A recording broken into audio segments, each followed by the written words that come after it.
everyone, this is Jackie Williams, and in this video I want to share with you a fun technique that I'm calling the faux tile technique. Now there are many ways to do this technique, so I'm just showing you one way. And for my sample, I'm going to be using the beautiful textured floral stamp set. So for this technique, you will want to have a simply scored scoring board. You can also use the scoring tool on your trimmer, but you will get a deeper impression using your scoring board. And I'm going to use the smaller end of my stylus, and you can choose whatever increments you want for your tiles. I'm going to use 1 inch increment, and I'm even going to go over those score lines twice to get them nice and deep.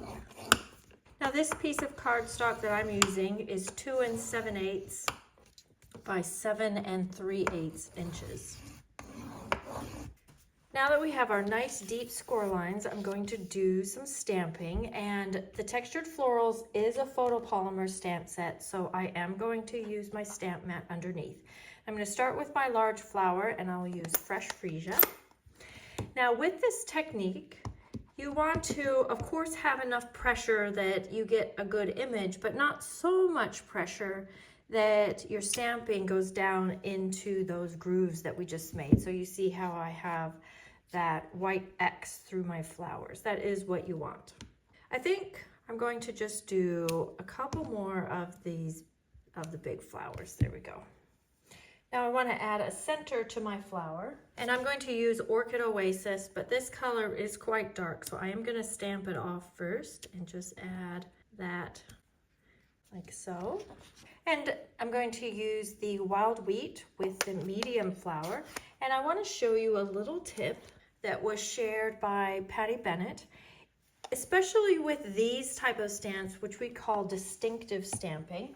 So if you look at the case, for example, you see how it's got kind of a watercolored look, and you have some areas that are light and dark on the picture. That's not a mistake. The stamps are actually designed to stamp like that. But if your ink pad is too wet, you will not get that effect. So the idea is to just move the ink off to the side and then use this less inked area for your stamping, and you will get a better result. Now for this particular stamp set, I am overlapping my images rather than masking. I quite like that effect, and these images have enough of a watercolor feel that I think it works. And this is in Starry Sky. And then we'll just add some leaves. Haven't left myself a whole lot of space here, but we'll find some. And last, this stamp set also includes a little dot stamp. I mean, you could leave it like this. I'm just gonna use Berry Burst. But again, I am gonna stamp that off. Berry Burst is quite a strong color, and I just want some little splatters here and there.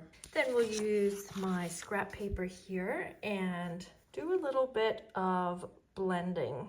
I'm deciding if I want to do Fresh Freesia or Orchid Oasis. I might do a little bit of both.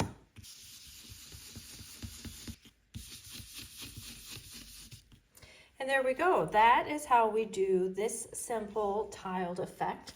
Now I'll just quickly show you how the rest of the card goes together. So I have a white mat, so I'll put ink here, and this mat measures 3 inches by 7.5, and I put an X on there just so I didn't accidentally stamp the wrong piece, because you can see they are very similar in size. Then I have 2 pieces of the Fresh Freesia glitter paper, and I think for this one I'll put the adhesive on. I'm just gonna eyeball about halfway. That's a little bit. Okay, do that top and bottom like so. And then I've got a card base that is 8 by 7 inches, and I've scored it at 3.5. So your card actually ends up being 3.5 by 8. And I've got a mat for the top here, and I have embossed that with the twisted rope folder. I think that's quite nice. I think when you've got a floral image, particularly when it's like a lot of flowers and very feminine, that it's nice to have a background that's a little more neutral or natural looking, like this rope or a wood grain or something like that. That's just my opinion. And then we'll put this up on dimensionals. Now, you may be thinking, where are we going to put any sort of sentiment? Because this is bumpy. Words aren't going to stamp that well. I do think your words should be fairly clear. You wouldn't really want the tiled effect for your words unless they were very, very bold words. So I've just made some little labels. I think we'll go with the hello for this one. Deciding between the Orchid Oasis ribbon or the silver. I think I quite like the silver. It's a little more neutral. And one of the things about this ribbon, it's very curly, and that might be annoying in some cases, but in this case, I'm going to go with it and just let it curl. And I'll put a little bit of adhesive on the back of my label. I think I'm just going to pick it up like that and let it be curly like it wants to be anyway. Nice and easy. And then place that there. Then it's always nice to have a few little gems. And there we go. That is how we do the tile technique. So you can use stamps that you already have and get a really cool, different effect. Now, I made another card earlier and just added one other thing, one other element to this. I actually put some clear embossing over the tiles that have the stamped images just to enunciate that tiled effect. And I think that's quite nice too. So either way, it looks really good. Now, I have a few other samples to share with you. So this is one using the stamp set that is called Inked and Tiled. So I had to pull it out, of course. And you can see these images are a little more spread out. So the tiled effect isn't quite as pronounced, but it's still there and you can still see that. And I did do a little bit of inking. I think it's quite nice for a rustic look as well. And then here we've got a completely different look. I've used the Dainty Delight stamp set, and went all black and white. It's the same layout as the one I just did, as you can see. This time I scored them a little closer together and did them, you can see that, in a little more of a subway tile. This is where all the horizontal lines are, you know, as standard, one every ½ inch or something. But then the vertical lines are every 1 inch and they're staggered. So I just did every other section on the scoring board. So that's nice for a little more of a clean and simple type of look.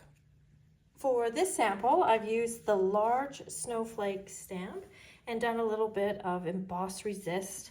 And this time I've watercolored, so I've got color going down into the tiles. So there are all my samples with the faux tile technique. I hope you give that a try and learned a little tip or two. Please leave me a comment, and if you have crafting friends who would enjoy this video too, please share with them. I always appreciate that. Thanks so much for joining me. I'll see you next video. This is Jackie. Bye-bye.